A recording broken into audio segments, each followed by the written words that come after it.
जनसंघ, जनता party सब मिलकर एक प्रधानमंत्री बनाया, मोरारजी देसाई। मोरारजी देसाई ने, और ये रिकॉर्डेड हिस्ट्री है, कोई हवाबाजी व्हाट्सएप यूनिवर्सिटी और ये आईटी वाली ट्रोल नहीं है, रिकॉर्डेड हिस्ट्री है। मोरारजी देसाई ने फोन उठाकर जनरल जियाउल हक को कहा कि हमें राव वालों ने बताया है काहुता में आपका न्यूक्लियर क्या तैयारी चल रही है। पूरे डिटेल रॉ के हमारे जो इंफ्रास्ट्रक्चर था पाकिस्तान में, जो हमारे कैंप्स, वो सारा बता दिया उनको। ये पाप की श्रेणी में आता है जो मोरारजी देसाई ने किया, और ये पाप की श्रेणी में आता है जो एस जयशंकर ने किया, और ये पाप की श्रेणी में आता है जो प्रधानमंत्री की चुप्पी है, जो जयशंकर की चुप्पी है चीन और अमेरिका को लेकर। इससे बड़ा पाप इस देश में किसी सरकार ने, किसी विदेश मंत्री ने, किसी प्रधानमंत्री ने नहीं किया, जो मोरारजी देसाई ने किया, जो नरेंद्र मोदी ने किया, और जो एस जयशंकर अभी कर रहे हैं इस देश के साथ। Because even at the start of the operation, we had sent a message to Pakistan saying we are striking at terrorist infrastructure, we are not striking at the military, so the military has an option of standing out and not interfering in this process. They chose not to take that good advice. पिछले कई दिनों से आप देख रहे हैं किस तरह का विमर्श हो रहा है। अभी थोड़ा शांति बनाएं प्लीज। युद्ध जब होता है या कॉन्फ्लिक्ट जब होता है तो युद्ध सिर्फ सीमाओं पर नहीं लड़ा जाता। सेनाएं बहादुरी से सीमाओं पर अपना काम मुस्तैदी से कर रही होती हैं। युद्ध में बहुत अहम भूमिका उन रणनीतिकारों की होती है जो राजधानी में बैठे होते हैं। वो मंत्री हों, वो अफसर हों, वो प्रधानमंत्री हों, वो विदेश मंत्री हों, इन तमाम लोगों की एक भूमिका बहुत महत्वपूर्ण होती है, जो सेना के पराक्रम को या तो बूस्ट कर सकती है या सेना के पराक्रम को और नुकसान भी पहुंचा सकती है, उनके मनोबल को नुकसान पहुंचा सकती है, जो हमने इस बार बहुत अफसोस के साथ कह रहे हैं कि होते हुए देखा। मैं सबसे पहले अपने साथियों से आग्रह करूंगा कि एक आपको वीडियो दिखाएं, फिर प्रेस वार्ता को आगे बढ़ाएं।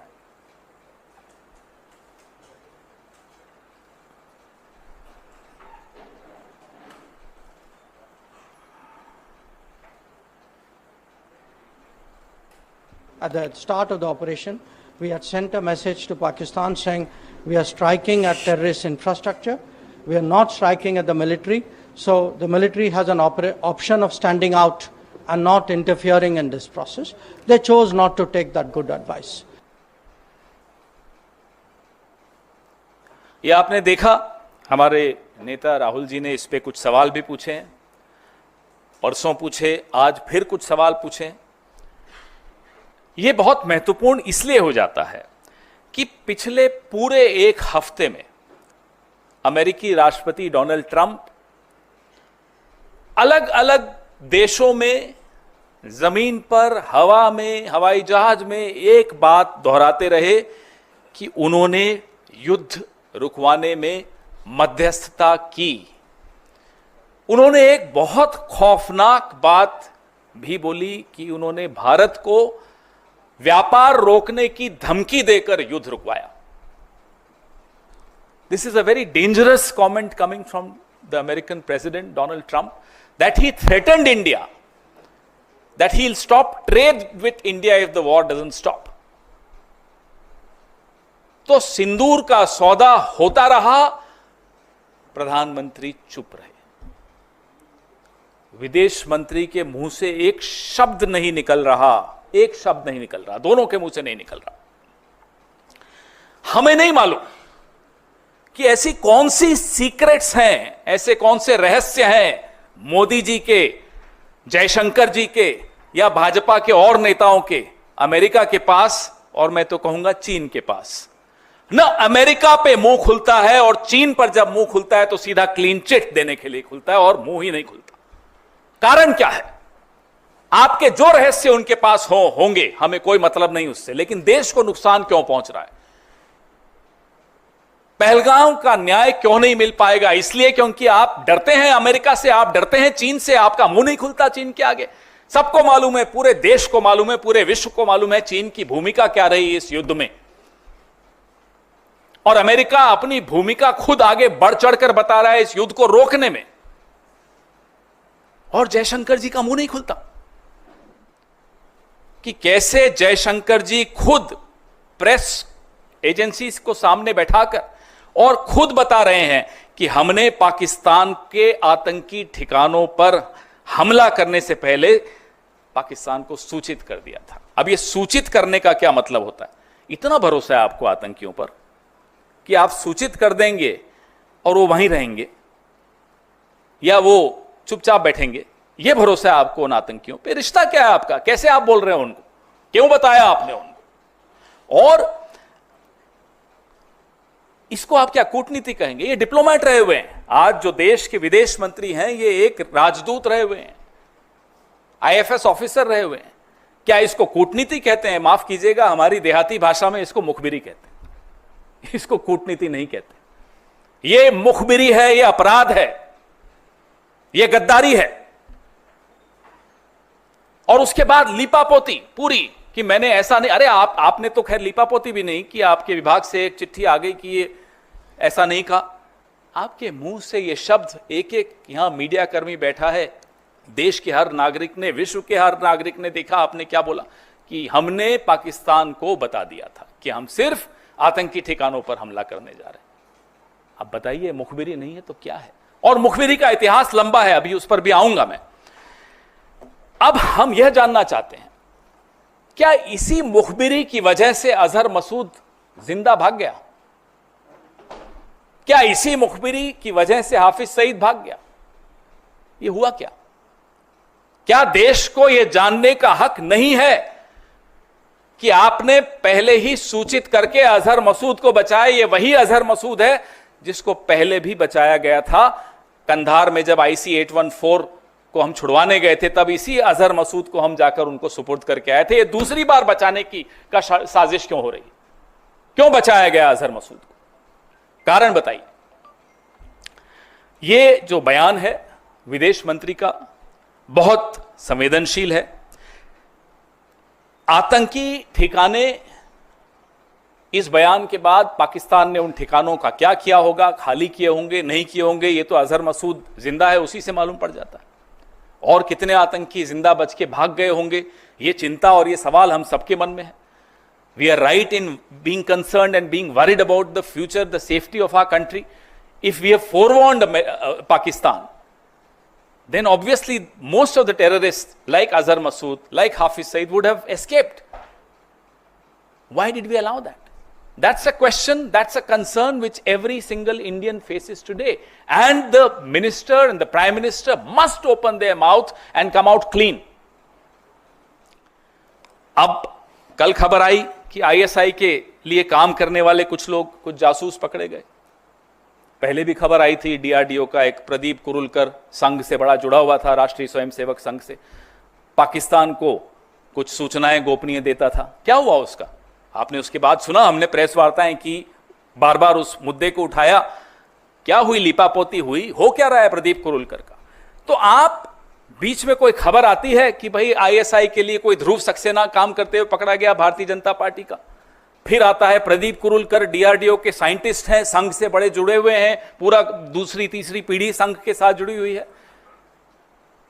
क्या हुआ उनका? ये है क्या? ये क्या मुखबिरी का इतिहास है? ये क्या रिश्ता है आपका पाकिस्तान के साथ? ये हमें जानना जरूरी है, देश को जानना जरूरी, क्योंकि आज आप तमाम संस्थाओं पे कब्जा किए बैठे हैं, इसलिए ये जानना जरूरी है। नरेंद्र मोदी जी जब मुख्यमंत्री थे गुजरात के, तो एक लाइन बड़ी अच्छी बोलते थे, जो आज के लिए बिल्कुल उपयुक्त है, कि समस्या बॉर्डर पे नहीं है, समस्या दिल्ली में है। उसी समस्या के बारे में आज हम आपसे चर्चा कर रहे हैं कि यह समस्या दिल्ली में है, जो पाकिस्तान को पहले ही सूचित कर देती है कि पाकिस्तान हम आ रहे हैं, थोड़ा देख लेना।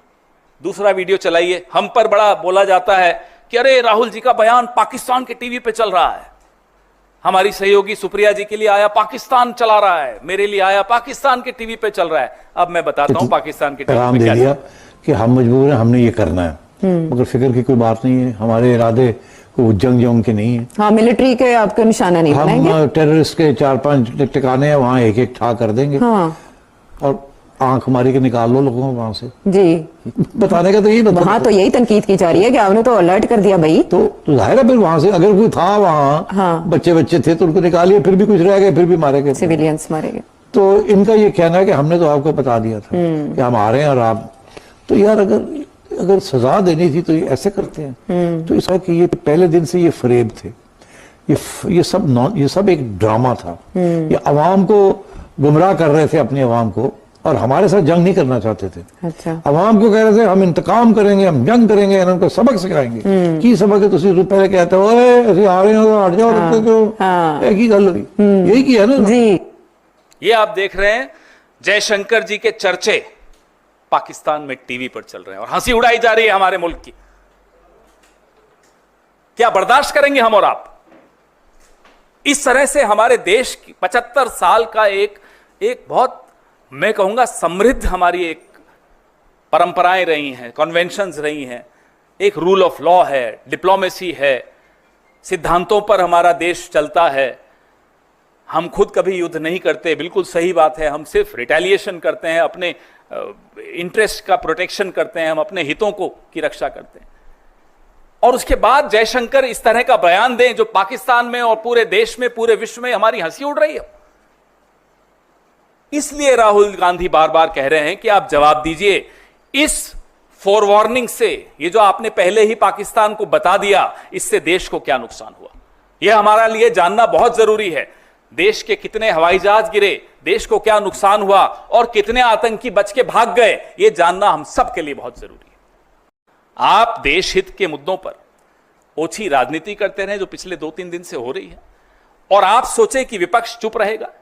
आप सोचे कि विपक्ष इतने जो संवेदनशील सवाल हैं, जो देश की गोपनीयता और सुरक्षा से जुड़े हुए हैं, देश के लॉन्ग टर्म इंटरेस्ट से जुड़े हुए हैं, देश के हितों से जुड़े हुए हैं, उस पर हम सवाल नहीं पूछेंगे तो आने वाली पीढ़ी हमको जवाब मांगेगी हमसे कि आप विपक्ष में थे, आप क्यों नहीं बोले। आपका तो जो करेगी आने वाली पीढ़ी वो आप देख ही लेंगे। हम ये सवाल पूछेंगे, आप हमारा मुंह नहीं बंद कर सकते। और अगर हम नहीं पूछेंगे तो पहलगाम, पुलवामा, इस तरह की घटनाएं होती रहेंगी, क्योंकि आप तो नाकारा निकले, इस तरह के काम करते हैं आप। तो ये कांड है, काम नहीं है। और ये कोई आज की बात नहीं है। मैं थोड़ा इतिहास में जरूर जाऊंगा, बहुत महत्वपूर्ण अध्याय है इतिहास का। मोरारजी देसाई, जनसंघ, जनता पार्टी सब मिलकर एक प्रधानमंत्री बनाया, मोरारजी देसाई।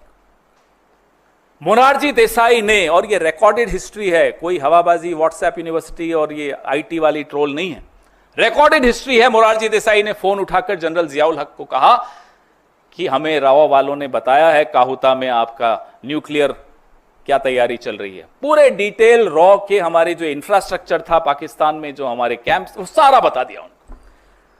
कुछ हफ्तों में, हफ्ते भी नहीं, कुछ दिनों में हमने इतने रॉ के लोग गंवा दिए वहां, उनको पाकिस्तान ने गायब कर दिया, मार दिया, क्या किया हमें नहीं मालूम। और जो दशकों की मेहनत थी रॉ की, वो मोरारजी देसाई के जियाउल हक को एक फोन कॉल में खत्म कर दी। इसीलिए कहता हूं मुखबिरी का इतिहास है। और ये मोरारजी देसाई हैं। जैसा देश में हमारे भारत रत्न होता है ना, पाकिस्तान में निशाने पाकिस्तान होता है। मोरारजी देसाई को पाकिस्तान ने निशाने पाकिस्तान से नवाजा। हम चुप रहते हैं, इसका मतलब नहीं कि हम ये सब पीड़ा हम सब ने झेली नहीं है, इस देश ने नहीं झेली। आज भी कीमत अदा कर रहे हैं मोरारजी देसाई के इस अपराध का, पाप का।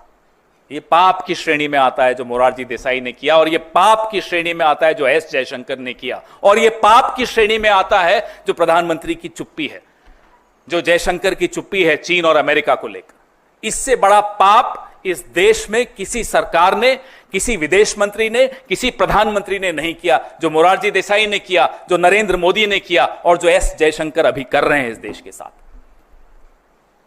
यह गुस्सा हम सबके दिलों में है, क्योंकि हमारे सैनिक पूरा पराक्रम दिखाकर पाकिस्तान को घुटनों पर ले आते हैं, और अचानक डोनाल्ड ट्रंप आते हैं और कहते हैं सीज फायर मैंने करवाया। टेलीविजन चैनल्स हम सबको में जोश भरते हैं कि इस्लामाबाद कब्जे में आ रहा है, कराची पे हमला हो गया है। बीच में डोनाल्ड ट्रंप आते हैं, बैठ जाइए, हो गया सीज फायर, और मोदी चुप। सिंदूर से सौदा मंजूर नहीं है, देश के प्रति गद्दारी मंजूर नहीं है। वो कोई हो, किसी भी पद पर बैठा हो, देश के प्रति गद्दारी अगर करेगा तो हम सवाल पूछेंगे और जनता उसको जवाब देगी।